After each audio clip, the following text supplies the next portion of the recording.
Crusading was one of medieval Europe's most fervent and popular pastimes. The concept of a holy war to reclaim sacred territories or defend Christendom against perceived enemies resonated deeply within the fabric of medieval European society. It wouldn't take much for a pope to issue a call to crusade, and soon kings, princes, and lords would be marching an army to either retake the Holy Land or generally just make life difficult for the Islamic powers on the other side of the Mediterranean. The era of crusading, however, came to an end. This analysis will explore why the crusading movement ceased, considering the multifaceted nature of these campaigns and the complex reasons behind their decline. Also, we are working on a full video series about the entire history of the Crusades, so make sure you are subscribed and have turned on post notifications. And now, back to the video. When most people discuss crusading, it's often in reference to those in the Middle East, such as the famous campaigns to capture Jerusalem. However, it's important to remember that crusades were launched in various regions for different purposes.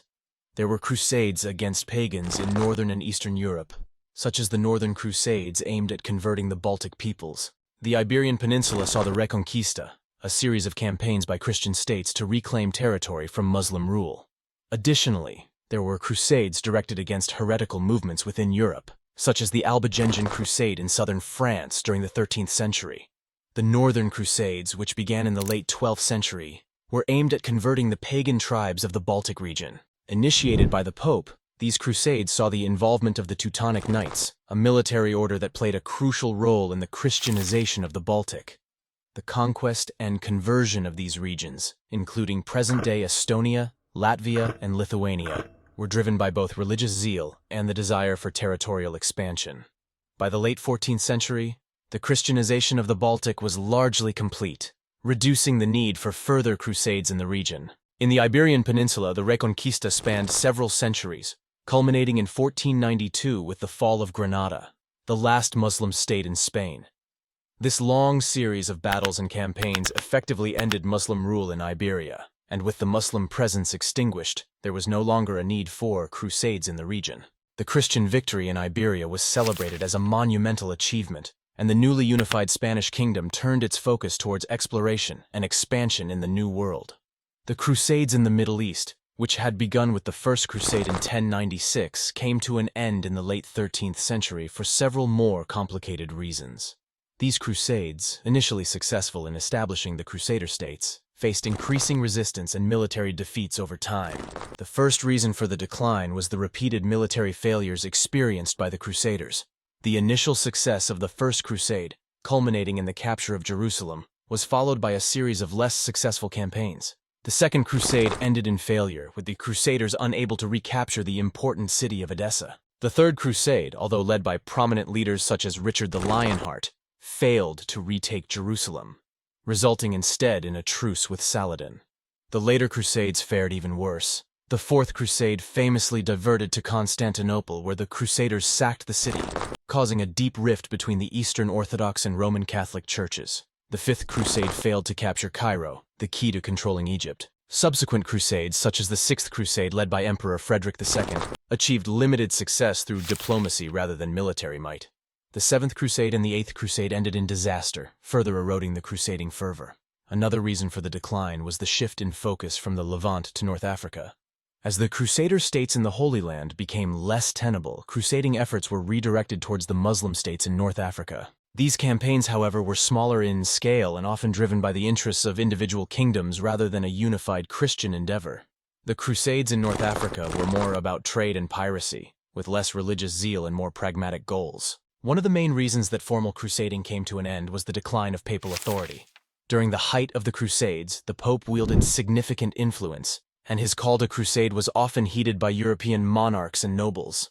However, by the late 13th and early 14th centuries, the papacy's power began to wane. The Western Schism saw multiple claimants to the papal throne, each supported by different factions within Christendom. This schism undermined the authority of the papacy and made it difficult to organize unified crusading efforts. With different rulers acknowledging different popes, the cohesive force that had once rallied Europe to crusade was fractured.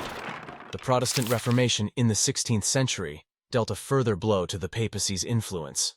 Martin Luther's 95 Theses in 1517 sparked a religious upheaval that led to the establishment of Protestant churches, independent of papal authority. As significant portions of Europe broke away from the Roman Catholic Church, the idea of a unified Christian response to the Muslim threat became less feasible. The religious conflicts within Europe, such as the 30 Years' War, diverted attention and resources away from external crusading efforts. The nature of warfare and political priorities also changed over time. By the late medieval period, the rise of nation-states and the development of standing armies shifted the focus of military efforts from religious crusades to national interests. European powers began to operate more independently, driven by political and economic goals rather than religious fervor. While formal crusading as directed by papal bulls declined, there were still large wars involving numerous Christian states under the direction of the Pope. The most notable of these were the conflicts involving the Holy League, a coalition of Catholic states aimed at countering Ottoman expansion. These wars, such as the Battle of Lepanto in 1571, were framed as religious conflicts but were primarily driven by political and territorial ambitions. The decline of the Ottoman Empire and the rise of European colonialism marked the end of an era where religious wars dominated European foreign policy. The legacy of the Crusades is complex and multifaceted.